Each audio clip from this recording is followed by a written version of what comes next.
I desire. Make that move on me. It's time for you to see that my world's on fire. Shake, shake, shake, shake, shake me more. Crazy for love, give me some more. Shake, shake, shake, shake, shake me more. Crazy for love, give me some more. Shake, shake, shake, shake, shake me more. Crazy for love, give me some more forever. Yeah, yeah, yeah. Shake, shake, shake, shake, shake me more. Crazy for love, give me some more. Shake, shake, shake, shake, shake me more. Crazy for love, give me some more. Shake, shake, shake, shake, shake me more. Crazy for love, give me some more forever.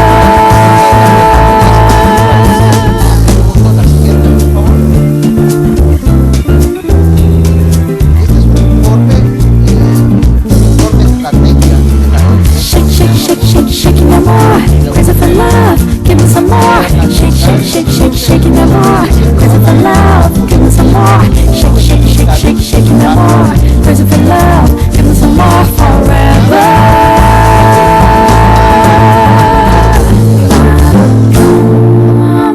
Y aquellos que sobreviven presentan una discapacidad, incluyendo problemas de aprendizaje, visuales y auditivos. La siguiente. Este está tomado de la OMS del 2014 y habla de los porcentajes de prematurez a nivel mundial. Costa Rica, El Salvador, Honduras, Uruguay, Nicaragua y así sucesivamente. Estamos según la OMS que es relativamente alto. Estados Unidos anda por un 8%, en Europa anda todavía un poquito menos, anda por entre 5 y 7%. Gracias. La siguiente, por favor. Les voy a presentar la situación del Hospital Nacional de Maternidad, Hospital Nacional de la Mujer ahora. Somos parte de lo que retrocediéramos de atrás y llegáramos a 1999. Andaríamos por los 22.000 partos. Y allá ha venido cayendo. Estamos en el 2014 en 546. Así que esperamos que para este año, con suerte, estamos en 2000. Esto es aristas, la derecha, la tercera, la tercera, para acá, más o menos. También la apertura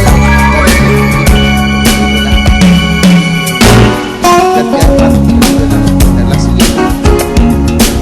Sin embargo, a pesar de que el número de nacimientos disminuyó, el porcentaje de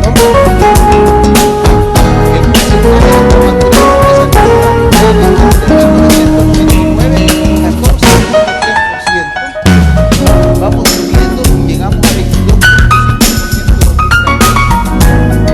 Déjenme decirle que el Hospital Nacional tiene 460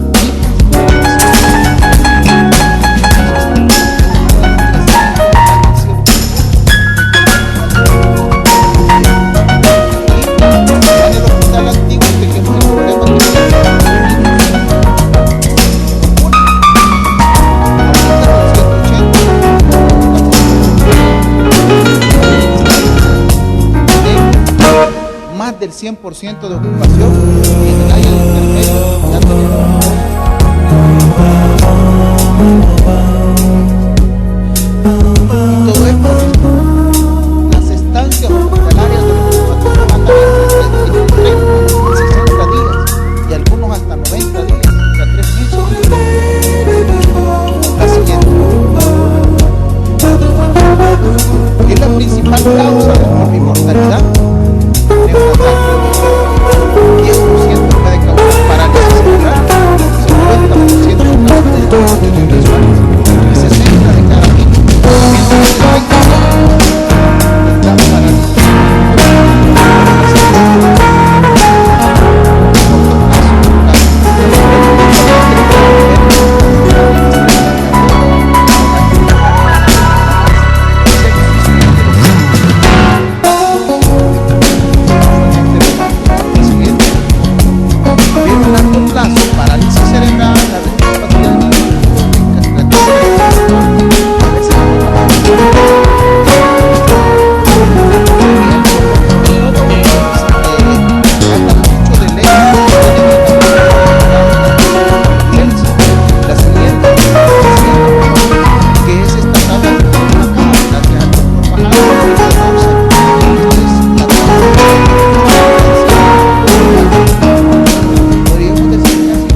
le entregamos ese recién nacido prematuro que ha estado 2 o 3 meses ingresado en el hospital. La siguiente. Este es un estudio de New England Journal de acceso libre. Ustedes pueden ahorita mismo, si tienen un teléfono, copiar esta dirección, New England Journal, y entrar. Es un estudio muy interesante que se hizo en países desarrollados de 1967 a 1983, una muestra de 903.402 prematuros. Les dieron un seguimiento hasta los 30 años de vida. Y por ejemplo, acá vemos la parálisis cerebral, con diferencias estadísticamente significativas, que entre menor es la edad gestacional, mayor es la probabilidad de parálisis cerebral, que no es nada nuevo, ya se los había mencionado. El retardo mental, igual. La siguiente. El autismo, que es una entidad poco entendida todavía, pero tiene relación con la prematurez, estadísticamente significativo. Desórdenes del comportamiento, del desarrollo, de la conducta y las emociones. Entre menor es la edad gestacional que nace, mayor probabilidad que tenga esos desórdenes. La siguiente. Y aquí viene algo interesante, la probabilidad de que estos prematuros se casen, que no sé si es bueno o malo, ¿verdad? Pero entre menor es la edad gestacional, menos probabilidad que se casen. Y aquellos que se casen, mayor probabilidad que se divorcien. Así que si alguno es prematuro acá, ojo, ¿verdad? Ojo, pero tampoco es excusa para ir ahorita a divorciarse, ¿verdad? La siguiente. Y esto es algo también interesante. Vean cómo los Países Bajos, que estamos hablando de Holanda, Noruega, esos países que tienen los recursos para hacer estos estudios a largo plazo, desempleo, a pesar que no son estadísticamente significativas, pero sí en los pequeños grupos puede haber cierto grado de relación. Criminalidad, o aquellos que recibieron sentencia por violencia o daño criminal, entre más prematuro hay cierta probabilidad de que también desarrollen. Y yo en broma o en serio les he dicho en otras charlas que me pregunto, bueno, con esto de la desempleo, criminalidad, no sé si el chino 3 colas, el Crazy, el 13 serán prematuros. No sé, habría que preguntarle, ¿verdad? Si no nacieron de 26 semanas y fueron uno de estos que estuvieron ingresados ahí. No lo sé. Ahora, ojalá que no haya nadie aquí prematuro extremo, porque también no vaya a ser. Bueno, la siguiente. La OMS define a los prematuros en el prematuro extremo, menos de 28 semanas, que este es el que nos está dando el dolor de cabeza, el muy prematuro de 28 a 32, y el prematuro moderado o tardío de 32 a 37, que este es el que le estamos pidiendo al segundo nivel que se haga cargo, porque es el que usualmente anda pesando ahí por los 1.800 a 2 kilos, y ya salen, están bonitos, vean. Lo siguiente. La fisiopatología, esta lámina del doctor Roberto Romero, que quien es quizás uno de los que más ha estudiado la fisiopatología del prematuro, resume en una sola lámina todas las causas: la infección, la isquemia y la hemorragia uterina, la sobredistensión, la patología cervical como la incompetencia, anormalidad en la placentación o del fenómeno de halo injerto, un fenómeno de alergia y desórdenes endocrinológicos. La siguiente. Toda la charla que les voy a dar tiene una evidencia científica para que veamos cuáles son las causas y lo que tenemos que hacer, y para eso hay que recordar los grados de evidencia, y aquí está, entre más se acerca al grado romano 1, es el grado de evidencia más alto, y entre más se aleja, el grado 4 es básicamente como que nos reunamos todos nosotros y hagamos un acta, que se nos ocurra decir que a partir de ahora para la prevención de la prematurez vamos a utilizar la pachanga mix, y eso aquí lo hicimos como consenso, y aunque no esté probado, pero como un grupo de expertos se reunió, pues hay que darle valor. Por supuesto no lo vamos a hacer, ¿verdad? La siguiente, bueno, espero, ¿verdad? La siguiente. Y así los grados de recomendación A, B y C y D, de acuerdo al grado de evidencia que se reporta. La siguiente. Entonces, ¿cuáles son los puntos claves? Aquellos puntos sin controversia. La siguiente. El punto 1, la siguiente. La evaluación pregestacional. Actualmente se está promoviendo el embarazo no de 9 meses, sino de 12. Ya es bien sabido que todo lo que se haga 3 meses previos a la gestación es importante y puede ser vital en el desarrollo del embarazo. Reducir aquellos riesgos que pueden ser modificados. Entonces, llega una señora con un índice de masa corporal de 40 a 45, estamos en la obligación de decirle no se embarace, baje de peso. Si llega hipertensa, controlémosle la presión antes que se embarace. Si es diabética y llega descompensada, igual.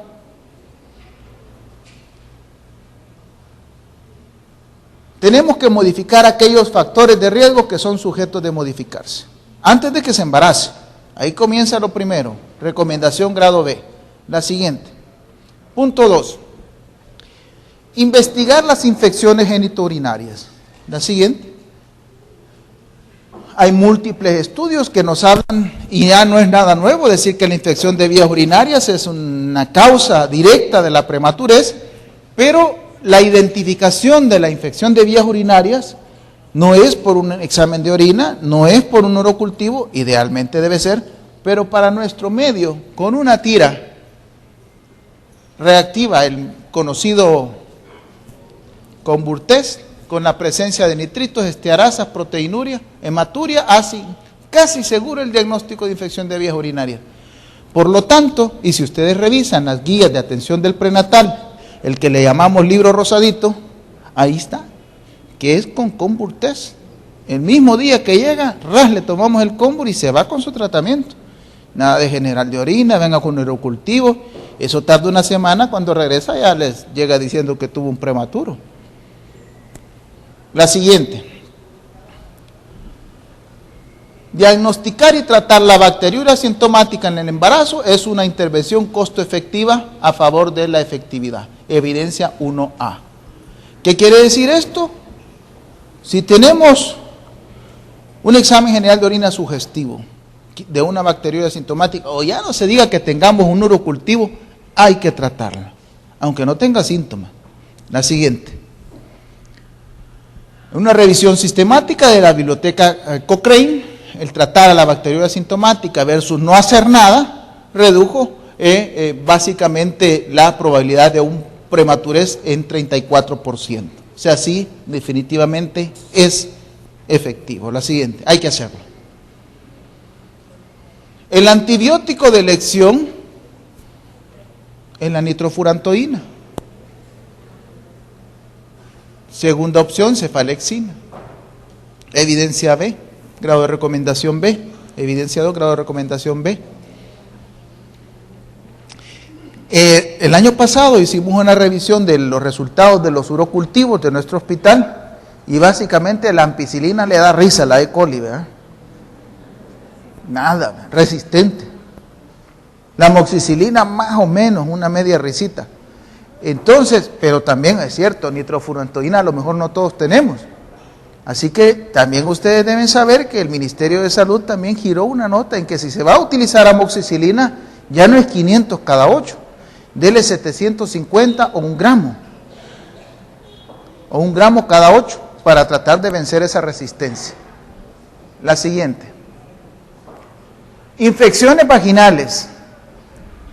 Busque y trate la vaginosis bacteriana, ya sea la inspección directa, la visualización, el típico olor a pescado que no siempre se presenta, pero aquella descarga abundante que no produce inflamación, que no hay vaginitis, que no hay síntomas, hay que tratarla. 2 gramos de metronidazol, que es el 80% de efectividad, pero lo mejor sería 500 cada 8 por 5 o 7 días. Se reduce de 5 a 6 veces la probabilidad de un parto prematuro. Es tan frecuente como hasta el 15% de las gestantes, yo diría que más. Recomendación grado A, tipo A. O sea, no hay duda en que hay que hacerlo.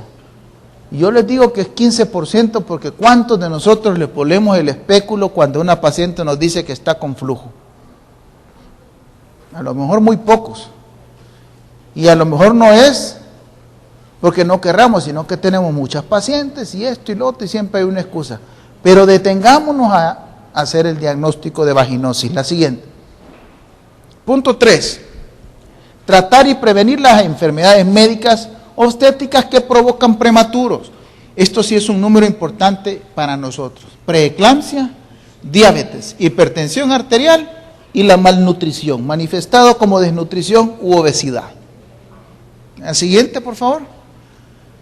Para la preeclampsia, el doctor Turcios nos va a ilustrar un poco más acerca de esto, pero ya es sabido que el ácido acetil salicílico en dosis de 50 a 150 reduce el riesgo de mortalidad perinatal por preeclampsia en un 21%.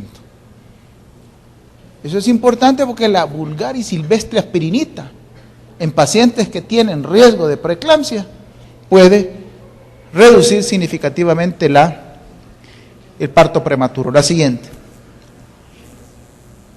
Y lo otro es el calcio. El riesgo de nacimientos pretérminos se reduce el 55% con alto riesgo de preeclampsia. En mujeres con ingesta adecuada de calcio, la reducción de preeclampsia es 38% sin lograr una significación estadística. Pero en las pacientes que sí tienen baja ingesta de calcio, hay que hacerla. Preguntémosle a nuestras pacientes embarazadas cuántas consumen por lo menos 2 vasos de leche al día y al menos queso, requesón, derivados. Híjole, con suerte, tortilla con queso, un pedacito.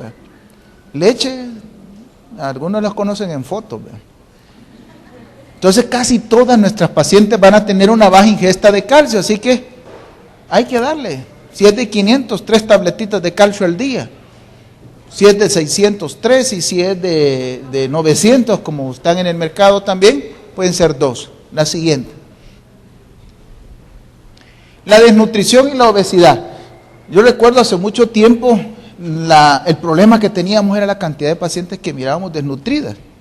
Hoy vemos en el servicio de perinatología las 50 pacientes que hay a veces, porque ahí el índice ocupacional también se ha aumentado notablemente, y cuesta encontrar una desnutrida. Si solo pacientes robustas tenemos, y digo robustas porque no les vaya a decir gordas, porque ya tenemos un par de demandas ahí, de verdad, por maltrato, porque el doctor me dijo gorda, y la señora caminando. No sé cómo decirles, pero realmente por eso preferimos decirles que son robustas o que tienen un IMC más de 30, ¿verdad? Para que no entiendan a lo mejor de qué estamos hablando. Pero sí cuesta encontrar desnutridas. 14 veces mayor de riesgo de nacimiento menos de 31 semanas cuando el peso preconcepcional es muy bajo o tuvo una ganancia de peso menos de 12 kilos por semana, menos de media libra por semana. Pero por el otro lado, cuando hay una ganancia de peso muy alta, más de 1 libra por semana, libra y media más o menos, tuvieron 8 veces mayor probabilidad de tener un prematuro. Y ustedes a lo mejor se han dado cuenta, las pacientes con obesidad mórbida, ahí están con la amenaza de parto prematuro, o preeclampsia, o ruptura prematura de membrana, hay vaginosis asociada, diabetes, etc. La siguiente, punto 4, tocólisis efectiva. Ya no pudimos hacer una prevención primaria, hacemos diagnóstico de amenaza de parto prematuro, pero utilicemos el tocolítico que tenemos que utilizar. La siguiente. El objetivo de tener el trabajo de parto por lo menos por 48 horas. Ojo, vea que algunos dicen, le tuve el trabajo de parto y llegó a las 42 semanas. Eso no era amenaza de parto prematuro, era otra cosa. 48 horas, trasladarlo a un centro especializado de atención de prematuro y conseguir una maduración pulmonar. La siguiente. Y acá esta revisión de la biblioteca Cochrane también, el uso de betamiméticos para la prevención, para el tratamiento del parto prematuro. La siguiente. Vean cómo en esta gráfica de cajas y bigotes lo que se aloja de esta área es a favor del tratamiento de betamiméticos, lo que está del otro lado es a favor del placebo. En este estudio, pues resulta que sí, los betamiméticos son efectivos cuando no se utiliza nada. O sea, es mejor darle fenoterol que no hacer nada. La siguiente. Sulfato de magnesio, que también lo tenemos como segunda escoge. La siguiente. Y aquí sí vean cómo este es a favor del sulfato de magnesio y esto es a favor del control. Y aquí sí que tenemos una P de 0.4. ¿Qué quiere decir esto en buen cristiano? Que no funciona. Yo creo que no es nada nuevo, pero el sulfato de magnesio en algunos países ya no se está utilizando como tocolítico. Y a lo mejor algunos de ustedes han tenido la oportunidad de decir, ¿y si no se le detiene y le estoy poniendo sulfato? Si no se le detiene porque no funciona. Pero mientras no tengamos otra opción, pues hay que seguirla utilizando.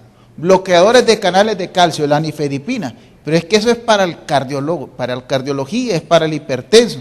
No, es un bloqueador de los canales de calcio. Y también es un tocolítico. Y de hecho es el mejor. Al compararlo con cualquier otro útero inhibidor, especialmente con el fenoterol, provoca disminución estadísticamente significativa. Y esto está publicado en la biblioteca Cochrane, que es el tope de las investigaciones en cuanto a la metodología. La siguiente, evidencia 1A. Basado en las evidencias actuales se puede concluir que cuando es necesaria la uteroinhibición en el trabajo de parto, es nifedipina.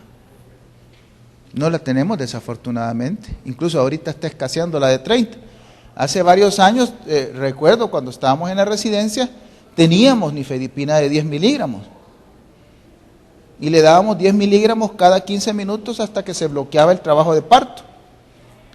Una dosis, 15 minutos seguía, otra dosis, 15 minutos seguía, usualmente con 3 o 4 dosis. Y los cardiólogos así de encrispados, ¿cómo le están dando tanta nifedipina? ¿Le va a dar una isquemia cerebral o una isquemia cardíaca? No, porque es una paciente sana. Le da isquemia a los hipertensos, a los cardíacos, pero en pacientes sanas, ¿qué más efectos secundarios que el fenoterol? Taquicardia, hipotensión.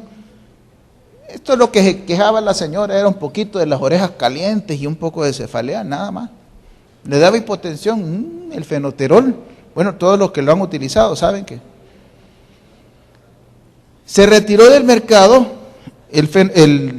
la nifedipina de 10 porque se le consultó a los cardiólogos y dijeron no, porque antes venían unas, tal vez algunos se acuerdan, venían las lagrimitas, se pinchaban y en crisis hipertensiva debajo de la lengua 10 gotitas y le bajaba la presión. Entonces no, saquémosla del mercado porque mucha isquemia, infarto. Pero no fregaron a nosotros los obstetras, nadie nos preguntó.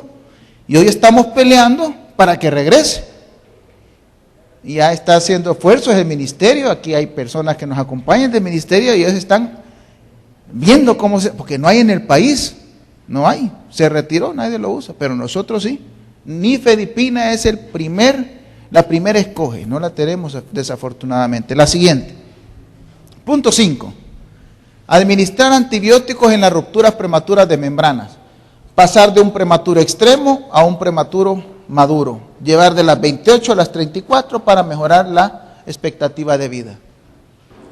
Se asocia con diferencia estadísticamente significativa, evidencia 1A, con el retardo de nacimiento y reducción de la morbilidad neonatal. La siguiente. Todo esto es lo que reduce infección neonatal, requerimientos de oxígeno, surfactante, menor problemas de ultrasonido anormal que se manifiesta en hemorragia intracraneana. La siguiente. Punto 6. Los esteroides, no hay discusión.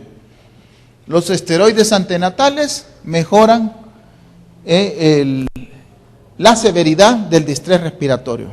Ojo, la severidad. Porque aquí ha habido una confusión, porque algunos dicen, no, es que si le pusieron esteroides y tuvo distrés respiratorio. Sí, pero la severidad es lo que reduce. La siguiente. La muerte neonatal se reduce en 31%, distrés respiratorio 34%, síndrome de distrés respiratorio moderado a severo, 47% es lo que les menciono, hemorragia cerebral, hemorragia cerebroventricular, incluso algunos hablan de que se reduce la enterocolitis necrotizante. La siguiente.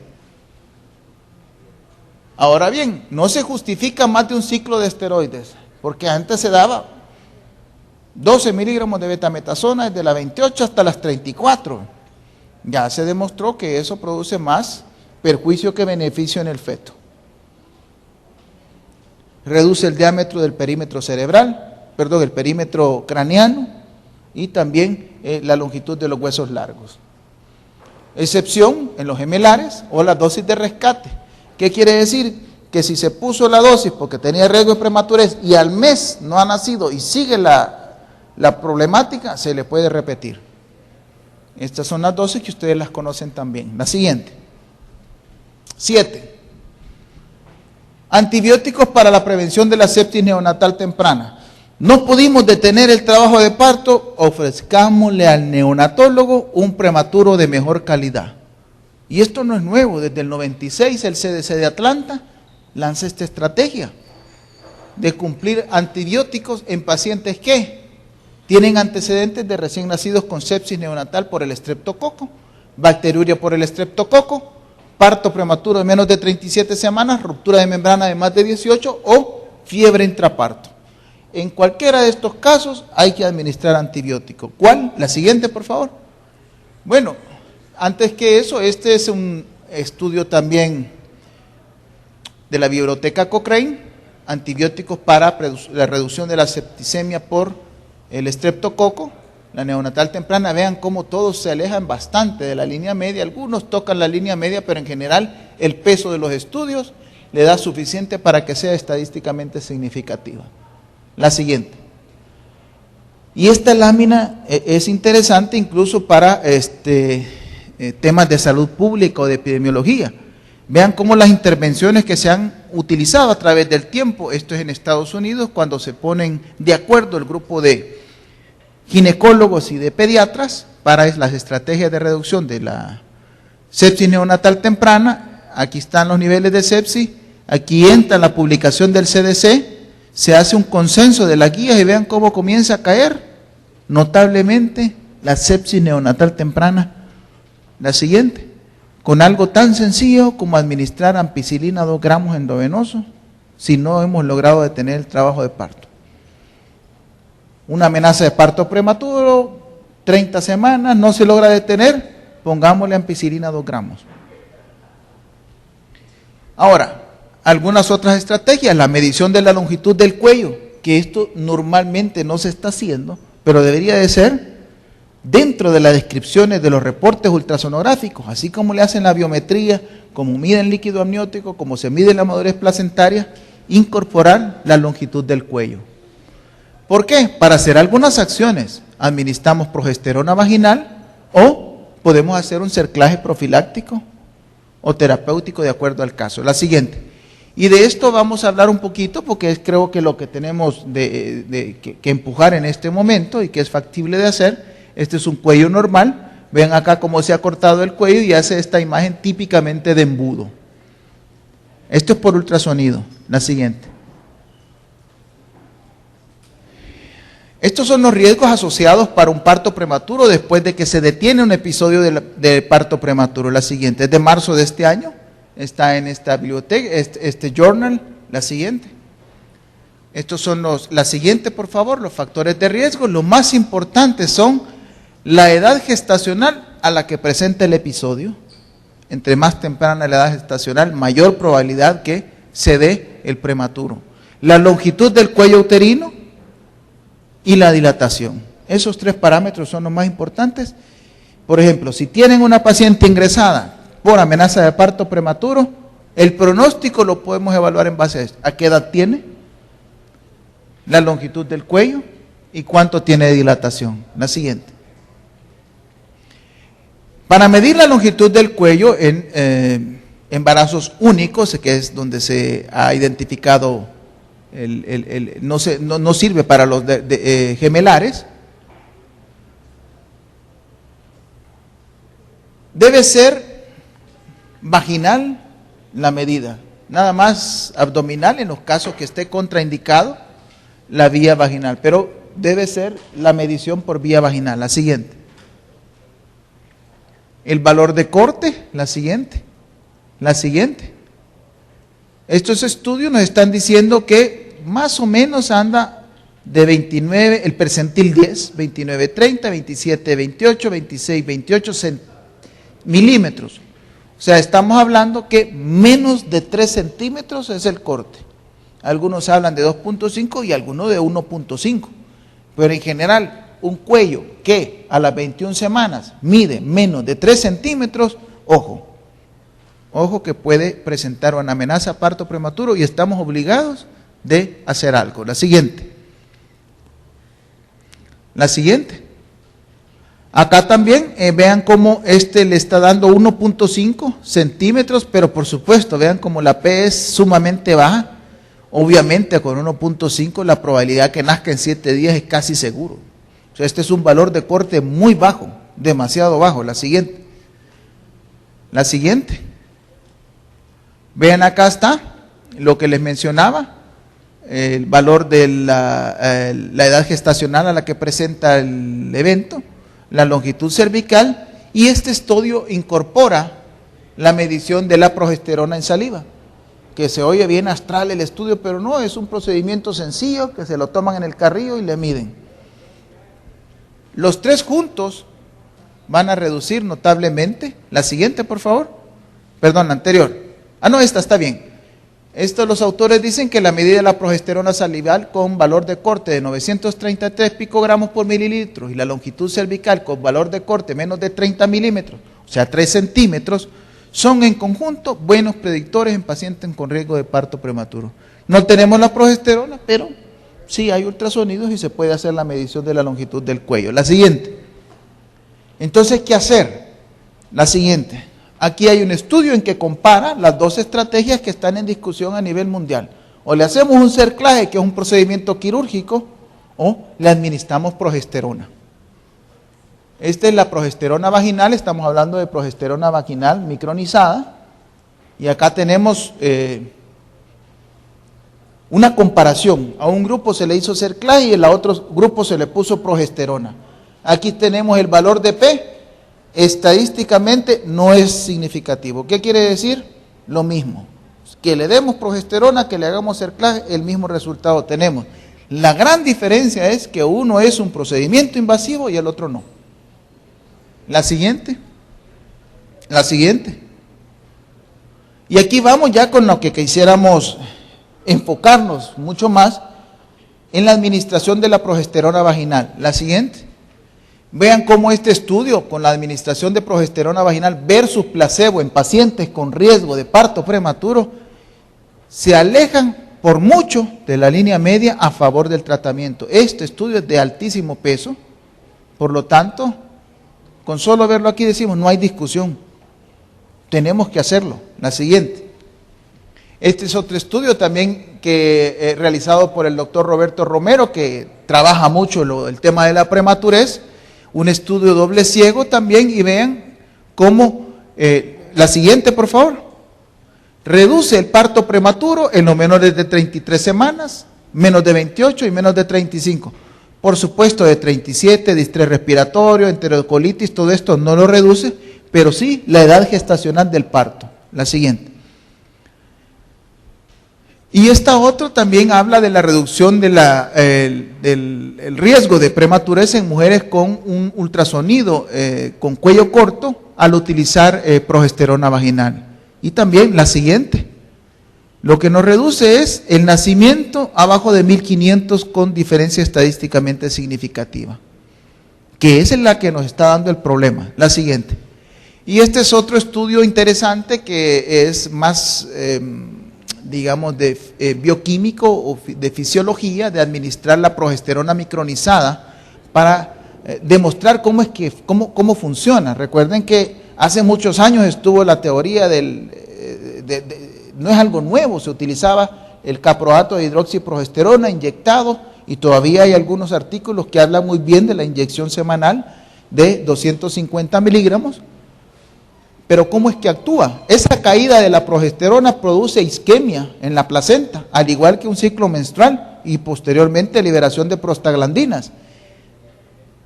Lo que describe este estudio es que se le administró progesterona micronizada a las placentas de las pacientes y vieron que reduce la presión intraplacentaria notablemente. Si reduce la presión intraplacentaria, probablemente reduce la probabilidad de isquemia y de una respuesta inflamatoria. Este es el principio por el cual se cree que actúa la progesterona. La siguiente. Ahora, ¿qué es lo que se recomienda? Hacer una medición ultrasonográfica en todas las pacientes que han tenido una historia de parto prematuro, por lo menos a las 24 semanas, y se le debe de ofrecer un cerclaje a esta paciente, puede ser considerado, pero también, como ya mencionábamos, puede también utilizarse la progesterona, y es estadísticamente no significativa la diferencia, por lo tanto es lo mismo. El cerclaje prácticamente queda en aquella paciente que ya llega con dilatación y hay diagnóstico de incompetencia cervical. La siguiente. Seguimos con la progesterona, no quiero entrar más en detalle, pero es otro estudio del doctor Roberto Romero. Aquí aparece Nicolaides y también Conde Agudelo, que es otra de las personas que, si ustedes revisen, está estudiando mucho la prematurez. También Eduardo da Fonseca, que es del Crisi Resnick, o sea, es un estudio muy importante, con muchas personas importantes. La siguiente. Y básicamente al final lo que dice ese estudio es que con 2.5 centímetros de la longitud del cervix, la siguiente, si se le administra progesterona vaginal en las pacientes asintomáticas con un cuello corto, reduce el riesgo de parto prematuro y morbilidad y mortalidad neonatal.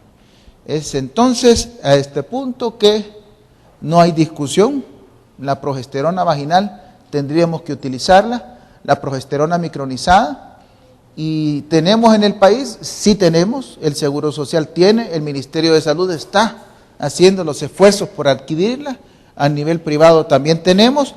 De hecho, hay que agradecer a la Casa Comercial que nos patrocina con su medicamento hormonal, que está también incursionando en el mercado. Ya hay varias en el mercado, pero nos están ayudando y por eso les menciono que sí tenemos. Hay preparados de 100 y de 200 miligramos. La siguiente. Y esto es una novedad, tal vez algunos tuvieron la oportunidad de ver el pesario de Arabin, que se utiliza para los prolapsos uterinos, pero es una técnica novedosa que no requiere cirugía y es un tipo de cerclaje, que no se opera y se pone, y está en estudio todavía, pero es novedoso. La siguiente. Y por último, la causa descuidada, la que se nos olvida. A ver cuál será. ¿Cuál será la causa de prematurez que nunca le hemos puesto atención? Ya vi varios que se están riendo, y si se ríen, me imagino por qué. Justamente se ríen porque tiene que ver con los dientes, la enfermedad periodontal. Gingivitis y la periodontitis forman parte de este complejo de la enfermedad periodontal. La siguiente. Y acá les tengo también medicina basada en la evidencia, en donde una regresión logística demostró que la enfermedad periodontal es un factor frecuentemente relacionado con 5 veces más probabilidad de un parto prematuro si esta se presenta y no se trata. La siguiente.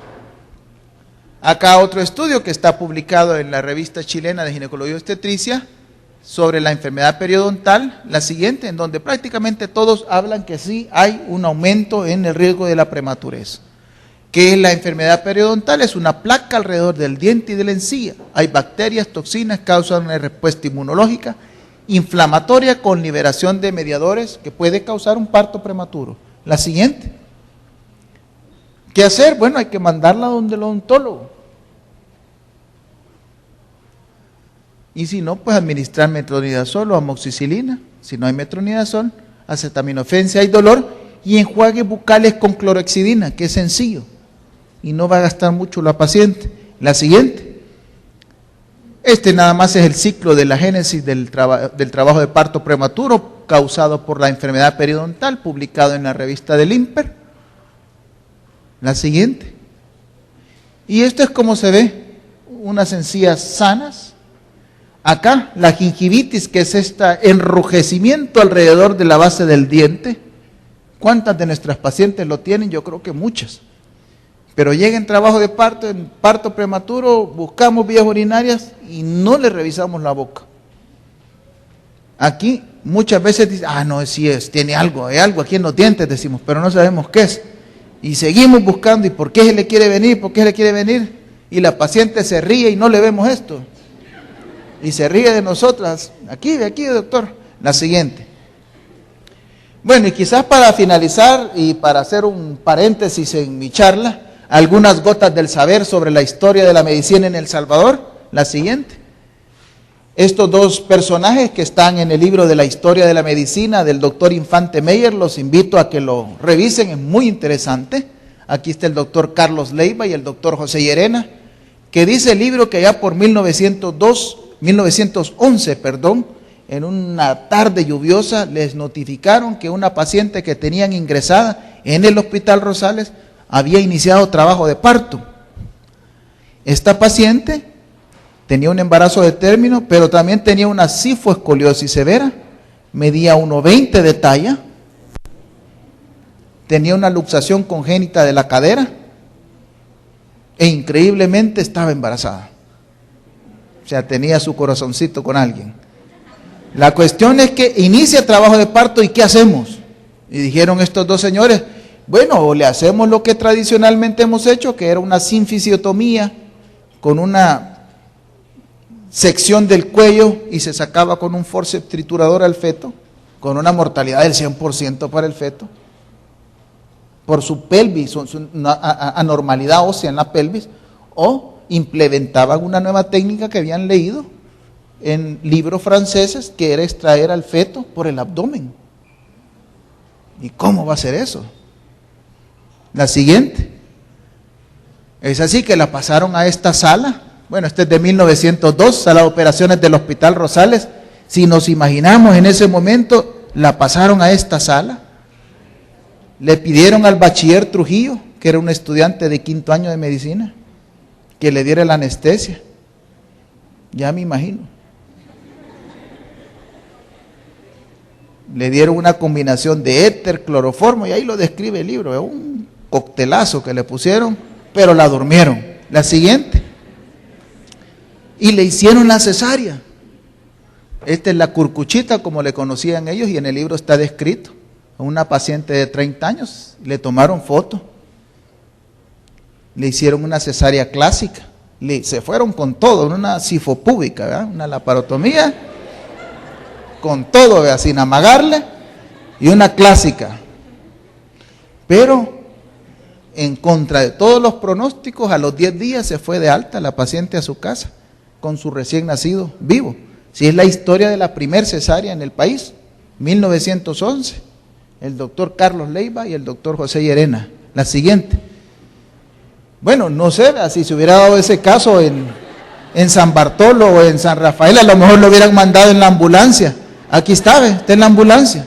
Y aquí dice la Dirección Nacional de Hospitales, dice. ¿Vea, Marcela? No, ¿verdad? Esta es una ambulancia, está en el libro que en 1900 ya había un sistema de transporte. La siguiente. Bueno, y si no, pues le iba a tocar en el Citrans de esa época, que iba para el Rosales. 1900. Siempre, así que no es nuevo que haya un carril exclusivo, ¿verdad? No vengan a decir que ya existía. La siguiente. Así que muchas gracias. Si hay comentarios.